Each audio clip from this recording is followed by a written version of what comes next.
오늘 성경 말씀은 유다서 1장 1절에서 4절입니다.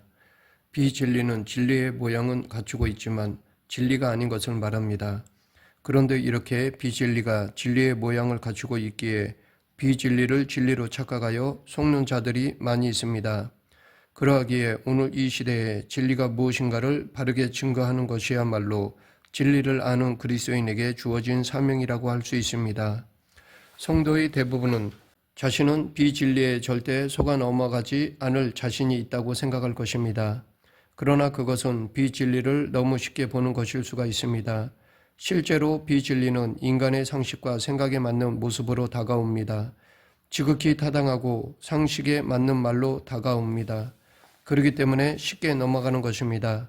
반면에 진리는 인간의 상식과 생각에 어긋날 수 있습니다.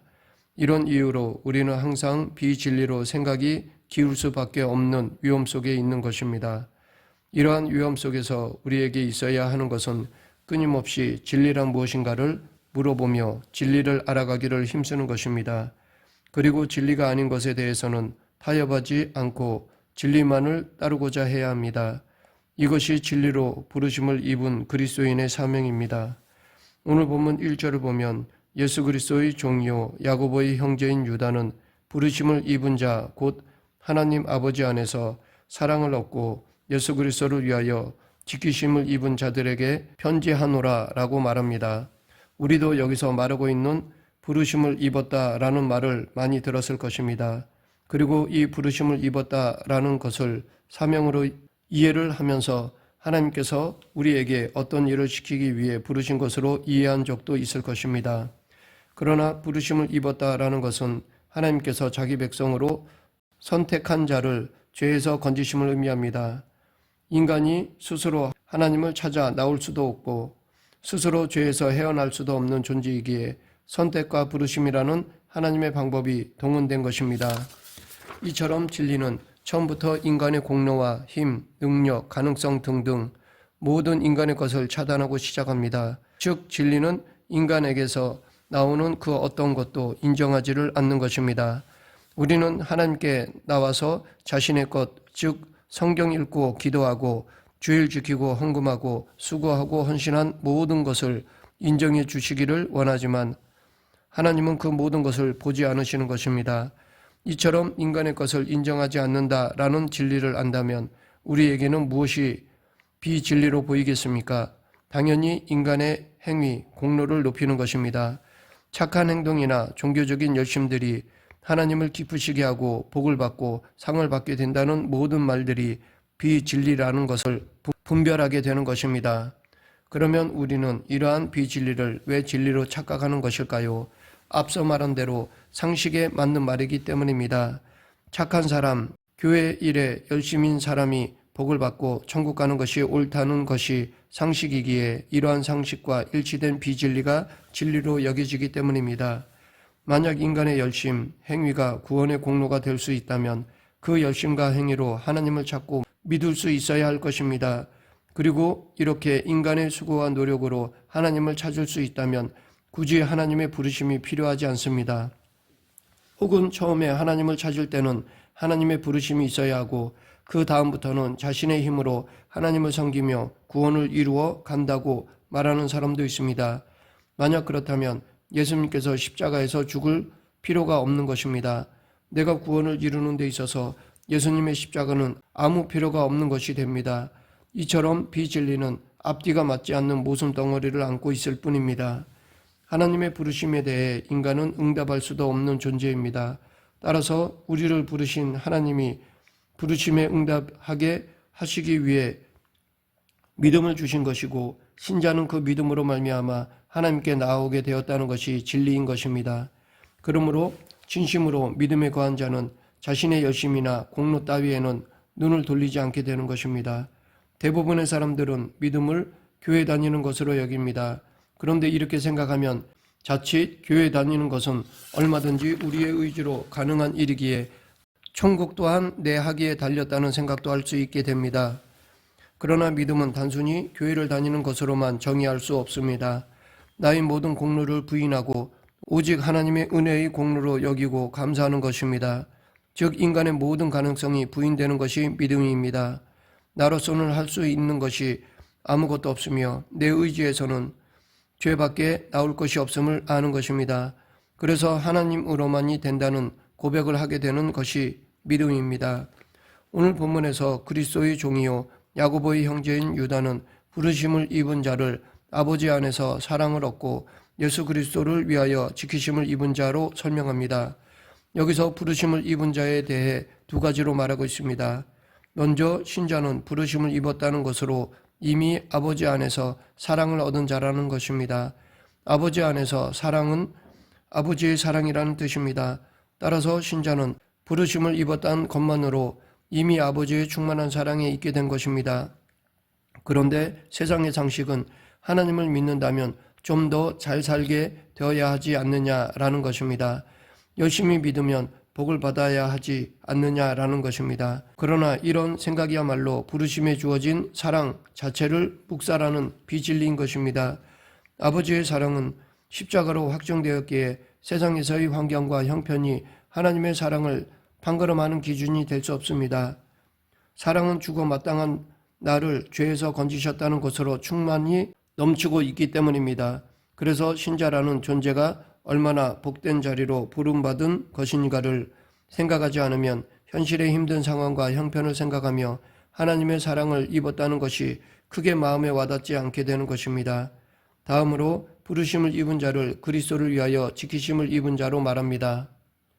즉 부르심은 날 위한 것이 아니라 그리스도를 위한 것이라는 뜻입니다. 이처럼 하나님의 일의 중심에는 내가 없고 오직 예수 그리스도가 계실 뿐입니다.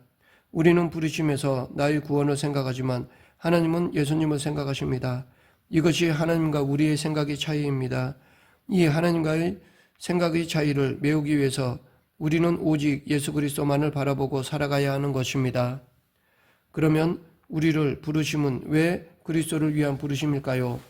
그것은 우리를 천국 보내기 위한 목적이 아니라 그리스도의 십자가 은혜를 증거하는 자로 부르신 것이기 때문입니다. 예수님의 낮아지심과 죽으심의 은혜를 하나님의 백성을 부르셔서 세상에 증거하고자 하시는 것이 하나님의 뜻이기 때문입니다. 그러므로 부르심을 입은 자답게 산다는 것은 어디서든 어떤 형편에서든 무엇을 하든 나의 모든 죄를 용서하신 은혜를 증거하는 자로 사는 것입니다. 즉 예수 그리스도의 십자가를 전하는 것입니다. 그러하기에 우리는 자기 자신에게 무엇을 해야 할까라고 물을 것이 아니라 무엇을 위해 살아야 할까라고 물어야 할 것입니다. 우리의 관심은 사나 죽으나 그리스도만을 향해야 합니다. 교회도 관심의 대상이 될 수 없습니다. 그럴 때 진리가 무엇인가가 증거될 것입니다.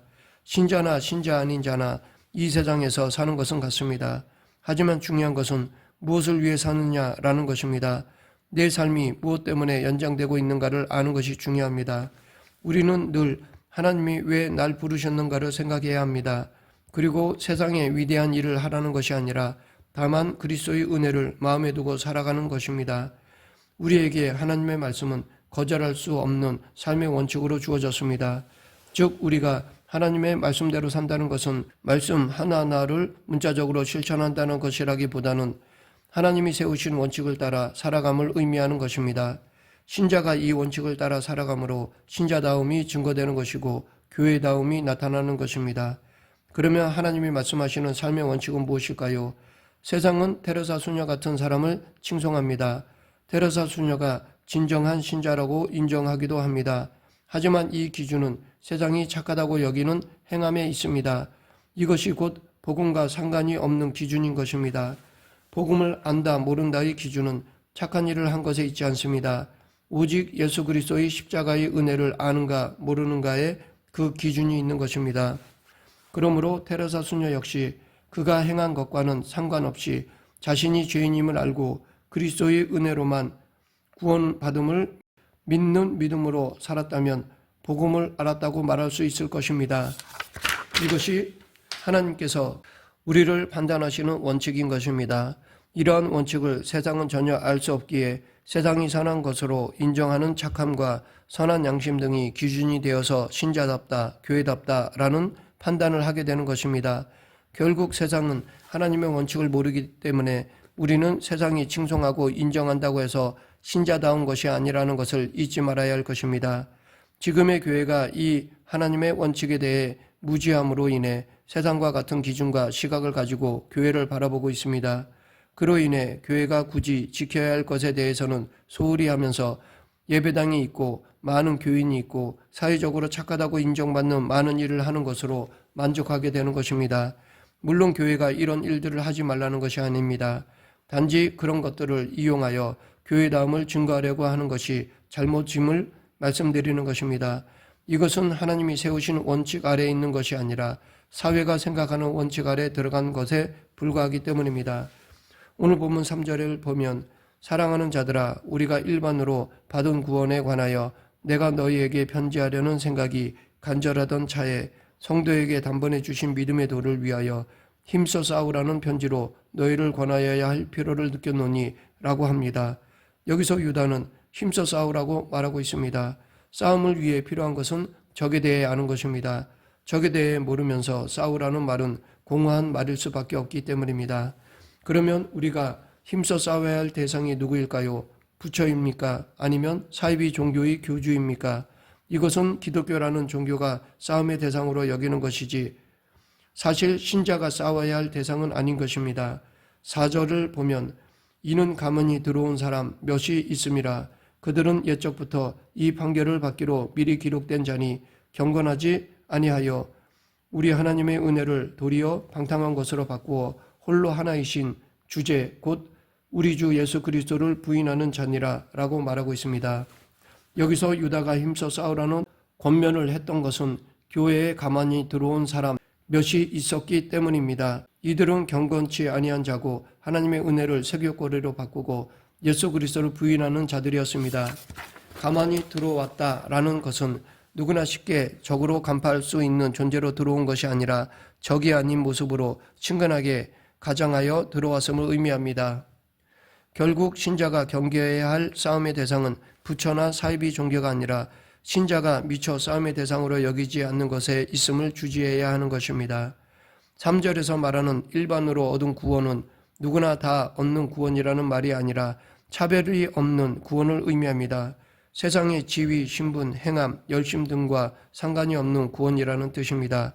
그리고 단번에 주신 믿음의 도는 예수 그리스도의 피 흘리심으로 말미암아 완벽하게 성취된 구원을 의미합니다. 그러하기에 예수님의 보혈로서 성취된 구원에 다른 것을 개입시킨다면 그것은 단번에 주신 믿음의 도라고 말할 수 없게 되는 것입니다. 유다가 유다서에 이것을 기록한 것은 우리가 구원의 진리를 아는 것보다 더 중요한 것은 없다고 생각하였기 때문입니다. 믿음의 도는 십자가에 달리신 예수님만 의지하게 할 뿐이지 나를 바라보며 이것을 안 하는데 과연 신자인가 라는 생각에 머물게 하지 않습니다.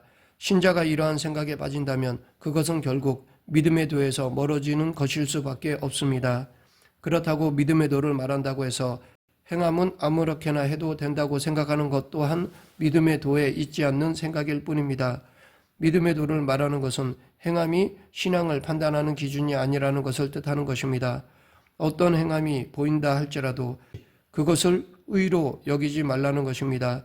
이것이 믿음의 도를 굳게 세우는 것입니다.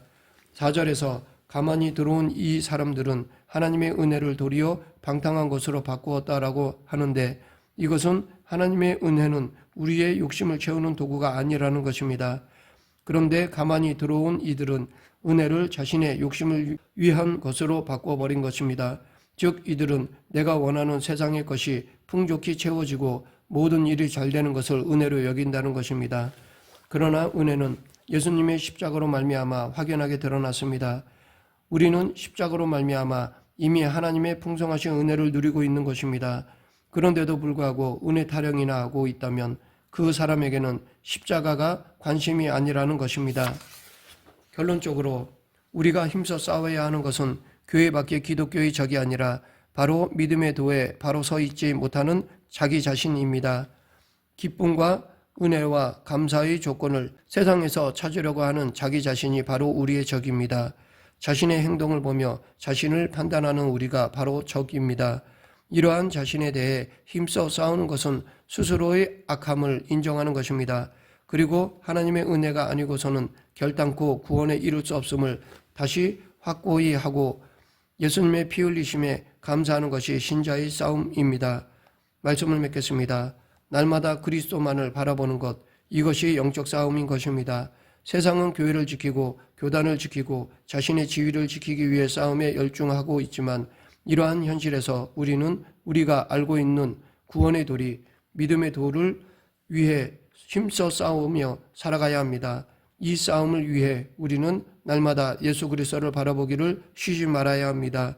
오직 예수 그리스도만을 바라보며 믿음의 선한 싸움을 싸우는 저와 여러분이 되길 간절히 축원합니다. 기도하겠습니다. 사랑과 은혜가 풍성하신 하나님 아버지, 이 세상의 것이 아닌 오직 예수 그리스도만이 구원의 은혜임을 고수하며 예수 그리스도만 바라보며 따르는 성도가 되게 하여 주시옵소서. 예수님 이름으로 기도드립니다. 아멘.